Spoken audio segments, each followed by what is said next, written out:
Okay, सो जय हिंद और राम राम दोस्तों। मेरा नाम है निर्भय और क्लास 9th एनसीईआरटी की जो मैथमेटिक्स की बुक है उसमें जो पहला चैप्टर है वह है आपका नंबर सिस्टम का है।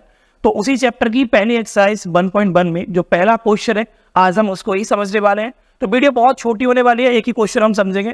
तो मेक श्योर कर दीजिए आपने अभी तक सब्सक्राइब वगैरह कर दिया हो, क्योंकि हम आपके लिए ऐसी वीडियोस लेके आते रहते हैं। जल्दी से वीडियो में बढ़ते हैं। क्वेश्चन बोल रहा है आपसे, is 0 a rational number? Can you right it in the form of p by q where p and q are integers and q is not equal to 0? Question बोल रहा है क्या जो 0 होता है वो आपका रेशनल नंबर होता है? अगर रेशनल नंबर होता है तो आप उसको p by q के फॉर्म में लिख कर दिखाओ।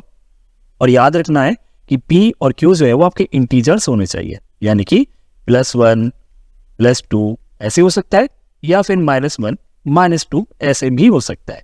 लेकिन याद ये भी रखना है q जो है वो आपके 0 के बराबर नहीं होना चाहिए। इस क्वेश्चन का जो सॉल्यूशन होगा, सबसे पहले आपको लिखना होगा यस, यानी कि हाँ हम 0 को p by q के फॉर्म में लिख सकते हैं। देखिए यहां पर अगर आप सिंपल 0 लिखते हैं तो ये अभी आपका न्यूमरेटर यानी कि ये p के बराबर होगा। और अगर आप इसके डिनोमिनेटर में यानी कि q के बराबर में कुछ भी वैल्यू लिख सकते हैं, जैसे कि आप 1 लिख सकते हैं, और अगर आप इस 1 का 0 में डिवाइड करेंगे तो आपके पास जो वैल्यू आएगी वो 0 ही आएगी।